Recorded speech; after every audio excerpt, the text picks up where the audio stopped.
Hi guys, ಅಸ್ಸಲಾಮುಅಲೈಕುಮ್. Welcome back to Razmi's food court.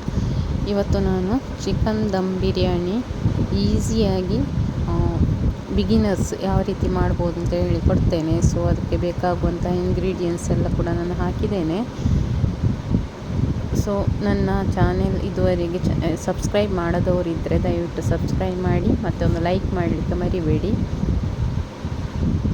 ನಾನು ದಮ್ ಬಿರಿಯಾನಿಗೆ 5 tomato ಮತ್ತು ಒಂದು medium size 6 onion, coriander leaves 1 ಕಪ್ಪಷ್ಟು ಮತ್ತು ಒಂದು ಹಾಫ್ ಕಪ್ಪಷ್ಟು ಪುದೀನ ಲೀವ್ಸ್, ಜಿಂಜರ್, ಗಾರ್ಲಿಕ್ ಮತ್ತು ಗ್ರೀನ್ ಚಿಲ್ಲಿ ಒಂದು 7ರಿಂದ 8 ತಗೊಂಡಿದ್ದೇನೆ. ಸೊ ಇದನ್ನು ಸಣ್ಣದಾಗಿ ಕಟ್ ಮಾಡಿದ್ದೇನೆ. ಟೊಮೆಟೊ ಮತ್ತು ಆನಿಯನನ್ನು ಕೂಡ ಹಾಗೆ ತಿನ್ನಾಗಿ ಕಟ್ ಮಾಡಿ ಇಟ್ಟಿದ್ದೇನೆ.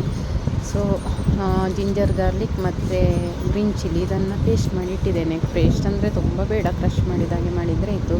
ಈಗ ಚಿಕನನ್ನು ವಾಶ್ ಮಾಡಿ ಮ್ಯಾರಿನೇಟ್ ಮಾಡ್ತೇನೆ. ಮೊಸರು ಮತ್ತು turmeric powder, garam masala, pepper, Kashmiri chilli powder, coriander powder, ginger, garlic ಮತ್ತು ಗ್ರೀನ್ ಚಿಲ್ಲಿ ಪೇಸ್ಟ್, ವಿನಿಗರ್ ಮತ್ತು ಸಾಲ್ಟ್, ಅದಕ್ಕೆ ರುಚಿಗೆ ಎಷ್ಟು ಬೇಕೋ ಅಷ್ಟು ತಗೊಂಡಿದ್ದೇನೆ. ಮತ್ತು 2 ಟೇಬಲ್ ಸ್ಪೂನಷ್ಟು ಚಿಕನ್ ಮಸಾಲ ಕೂಡ ತಗೊಂಡು ಒಟ್ಟಿಗೆ ಮಿಕ್ಸ್ ಮಾಡಿ ಮ್ಯಾರಿನೇಟ್ ಮಾಡಿ ಇಡ್ತೇನೆ. ಸ್ವಲ್ಪ ಕೊತ್ತಂಬರಿ ಸೊಪ್ಪು ಕೂಡ ಹಾಕಿದ್ದೇನೆ. ಅಂದರೆ 1-2 ಗಂಟೆ ಇಟ್ಟರೆ ಒಳ್ಳೆಯದು. ಮತ್ತು ನಿಮಗೆ ಟೈಮ್ ಇಲ್ಲದಿದ್ದರೆ ಹಾಫ್ ಆನ್ ಅವರ್ ಇಟ್ಟರೂ ಸಾಕು. ಈಗ ಒಂದು ಕಡಾಯಿಯಲ್ಲಿ ಸನ್ಫ್ಲವರ್ ಆಯಿಲ್ ತಗೊಂಡಿದ್ದೇನೆ. ಸೊ ಈಗ ಸ್ವಲ್ಪ ಆನಿಯನನ್ನು ನಾನು ಆಗ ಕಟ್ ಮಾಡಿ ಇಟ್ಟಿದ್ದೇನಲ್ಲ ಅದರಿಂದ ಸ್ವಲ್ಪ ತಗೊಂಡು ಈ ರೀತಿ ಫ್ರೈ ಮಾಡ್ತೇನೆ. ಇದು ಗಾರ್ನಿಷಿಗೆ ಮತ್ತು ಇದು ತುಂಬ ಟೇಸ್ಟಿ ಇರ್ತದೆ ಬಿರಿಯಾನಿಗೆ, ಮಸಾಲೆಗೆ ಕೂಡ ಹಾಕಿದರೆ. ಸೊ ಇದನ್ನು ಡೀಪ್ ಫ್ರೈ ಮಾಡಿ ಈ ರೀತಿ ಬ್ರೌನ್ ಕಲರ್ ಬರುವಾಗ ತೆಗೆದು ಹಾಕಿದರೆ ಇದು. ಮತ್ತು ಅದಕ್ಕೆ ಗೋಡಂಬಿ ಮತ್ತು ಒಣ ದ್ರಾಕ್ಷಿ ಕೂಡ ಹಾಕಿ ಅದೇ ಆಯಿಲಲ್ಲಿ ಫ್ರೈ ಮಾಡಿ ಇಟ್ಕೊಳ್ಬೇಕು. ಅಂದರೆ ಫಸ್ಟಿಗೆ ಮಾಡಿ ಇಡುವಂಥದ್ದು. ಇದು ಲಾಸ್ಟ್ ಹಾಕಲಿಕ್ಕೆ ಲಾಸ್ಟ್.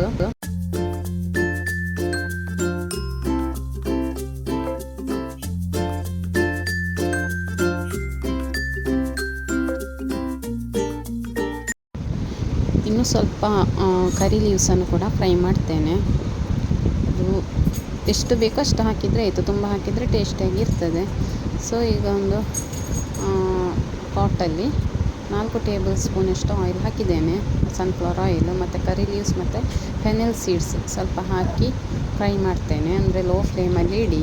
ಎಣ್ಣೆ ಸ್ವಲ್ಪ ಕಾದ ನಂತರ ಮತ್ತು ಇನ್ನು ಜಿಂಜರ್, ಗಾರ್ಲಿಕ್ ಮತ್ತು ಗ್ರೀನ್ ಚಿಲ್ಲಿ ಪೇಸ್ಟ್ ಆಗ ಮಾಡಿದ್ದುಂಟಲ್ಲ ಅದನ್ನು ಕೂಡ ಹಾಕಿ ಆನಿಯನ್ ಹಾಕಿ ಒಟ್ಟಿಗೆ ಫ್ರೈ ಮಾಡ್ತಾ ಇದ್ದೇನೆ. ಚೆನ್ನಾಗಿ ಫ್ರೈ ಮಾಡಬೇಕು, ಅಂದರೆ ಸಾಫ್ಟ್ ಆಗೋ ತನಕ ಫ್ರೈ ಮಾಡಬೇಕು.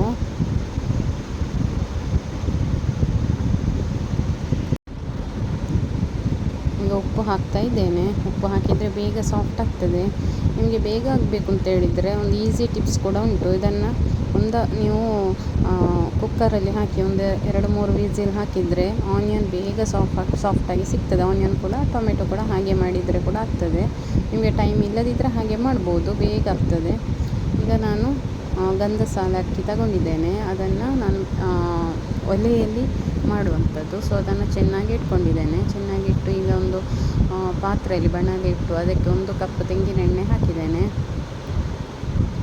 ಅದು ತೆಂಗಿನ ಎಣ್ಣೆ ಹಾಕಿದರೆ ಒಳ್ಳೆಯದು, ತುಂಬ ಒಳ್ಳೆ ಸ್ಮೆಲ್ ಕೂಡ ಇರ್ತದೆ. ಮತ್ತು ಘೀ ಸಹ ಹಾಕ್ಬೋದು.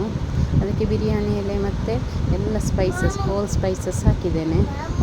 ಎಲ್ಲ ಇಡೀ ಸ್ಪೈಸಸ್, ಪೆಪ್ಪರ್ ಮತ್ತು ಕಾರ್ಡಮಮ್, ಸ್ಟಾರ್, ಇಲಾಚಿ ಎಲ್ಲ ಕೂಡ ಹಾಕಿದ್ದೇನೆ. ಮತ್ತು ಸ್ವಲ್ಪ ಆನಿಯನ್ ಹಾಕಿ ಫ್ರೈ ಮಾಡ್ತಾ ಇದ್ದೇನೆ. ಅದನ್ನು ಸ್ವಲ್ಪ ಟೈಮ್ ಹಾಗೆ ಇಟ್ಟರೂ ಆಗ್ಬೋದು. ಇಟ್ಟರೆ ಮತ್ತು ಸ್ವಲ್ಪ ಕರಿ ಲೀವ್ಸ್ ಕೂಡ ಹಾಕಿದ್ದೇನೆ. ಈಗ ಅಲ್ಲಿ ಅಕ್ಕಿ ಹಾಕಲಿಕ್ಕೆ ನೀರು ಬಾಯ್ಲ್ ಆಗುವಾಗ ಇಲ್ಲಿ ನಾವು ಮಸಾಲೆಗೆ ಇಟ್ಟಂತಹ ಆನಿಯನ್ ಸಾಫ್ಟಾಗಿ ಬಂದಿದೆ. ಈಗ ಅದಕ್ಕೆ ಟೊಮೆಟೊ ಹಾಕಿದ್ದೇನೆ ನೋಡಿ. ಈಗ ಅಕ್ಕಿ ಇದು ಬಾಯ್ಲ್ ಆಗ್ತಾ ಉಂಟು ನೀರು. ಅದಕ್ಕೆ ಅಕ್ಕಿ ಹಾಕಿದ ಅದೇ ಪಾತ್ರೆಯಲ್ಲಿ 1-1/4 ಕಪ್ ನೀರು ಹಾಕಿ ರುಚಿಗೆ ತಕ್ಕಷ್ಟು ಉಪ್ಪು ಹಾಕಿದ್ದೇನೆ. 1 ಕಪ್ ಅಕ್ಕಿ ಇರುವಂಥದ್ದು, ಅದೇ ಪಾತ್ರೆಯಲ್ಲಿ 1-1/4 ಕಪ್ ನೀರು ಹಾಕಿದ್ದೇನೆ. ಇದು ಮಸಾಲೆ ಕೂಡ ಸಾಫ್ಟಾಗಿ ಬಂದಿದೆ. ಅದಕ್ಕೊಂದು ಕೊತ್ತಂಬರಿ ಸೊಪ್ಪು ಮತ್ತು ಪುದೀನ ಸೊಪ್ಪು, ಅದು ಪೇಸ್ಟ್ ಮಾಡಿ ಅಲ್ಲ ಹಾಗೆ ಇಡೀ ಹಾಕಿದ್ದೇನೆ. ಹಾಗೆ ಮುಚ್ಚಿಟ್ಟರೆ ಆಯಿತು.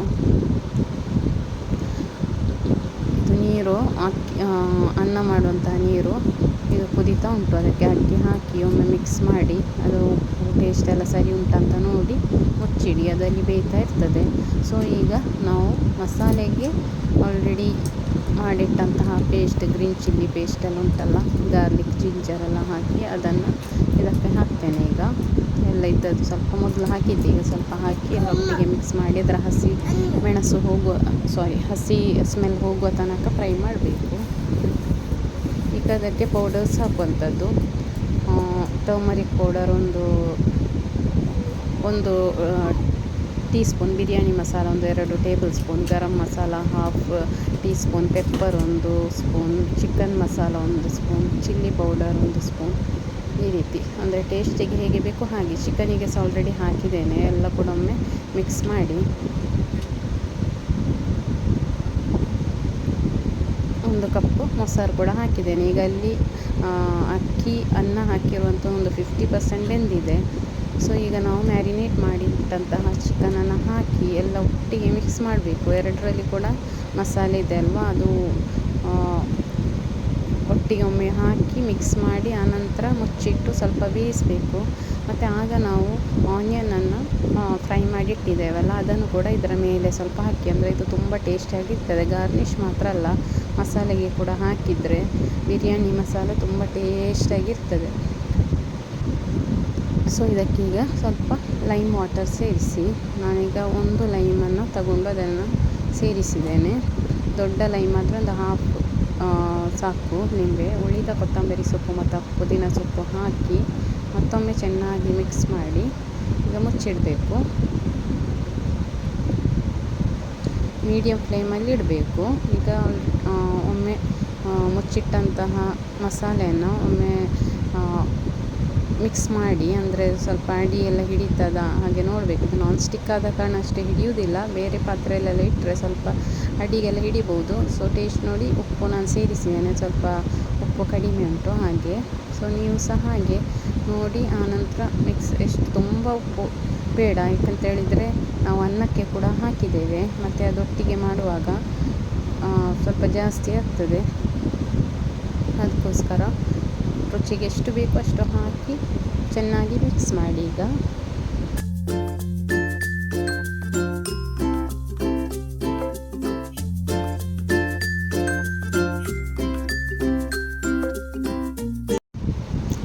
ನೋಡಿ ಮಸಾಲೆ ಈ ರೀತಿ ಬೆಂದಿದೆ. ಅದು ಸ್ವಲ್ಪ ಬೇಯುವಾಗ ಅಂದರೆ ಹೇಗೆ ಗೊತ್ತಾಗ್ತದೆ ಅಂದರೆ ಆಯಿಲೆಲ್ಲ ಬಿಡ್ತದೆ, ಸೈಡಲ್ಲಿ ಆಯಿಲೆಲ್ಲ ಬಂದಿರ್ತದೆ, ಆಗ ಒಂದು ಮಸಾಲೆ ರೆಡಿಯಾಗಿದೆ ಅಂತ ಅರ್ಥ. ಸೊ ಆಲ್ರೆಡಿ ಹಾಗಾಗಿದೆ. ಈಗ 90% ಅನ್ನ ಕೂಡ ಬೆಂದಿದೆ. ಈಗ ಇದನ್ನು ದಮ್ಮಿಗೋಸ್ಕರ ಅದು ಫುಲ್ ಬೇಯೋದು ಬೇಡ, ಒಂದು 90% ಬೇಯಿಸಿದರೆ ಸಾಕು. ಈಗ ಅದೇ ಪಾಟಲ್ಲಿ ಮಸಾಲೆಯ ಮೇಲೆಗೆ ಅನ್ನ ಮಾಡಿದ್ದೇವಲ್ಲ ಅದನ್ನೆಲ್ಲ ಹಾಕಿ ಮತ್ತು ಗಾರ್ನಿಷ್ ಮಾಡಿದರೆ ಇದು ಫ್ರೈಡ್ ಆನಿಯನ್, ಕರಿ ಲೀವ್ಸ್ ಎಲ್ಲ ಲೇಯರ್ ಹಾಕಿ ಸ್ವಲ್ಪ ತುಪ್ಪ ಕೂಡ ಹಾಕಬೇಕು. ಈಗ ಗೋಡಂಬಿ, ದ್ರಾಕ್ಷಿ 2 ಲೇಯರ್ ಹಾಕಿದರೆ ಇದೊಂದು ಲೇಯರ್ ಮಾಡಿ ಗಾರ್ನಿಷ್ ಮಾಡಿ, ಮತ್ತು ತುಪ್ಪ ಫಸ್ಟಿಗೆ ಫ್ರೈ ಮಾಡುವಾಗ ತುಪ್ಪ ಹಾಕಲಿಲ್ಲಲ್ಲ, ಈಗ ಹಾಕಿದರೆ ಇತ್ತು.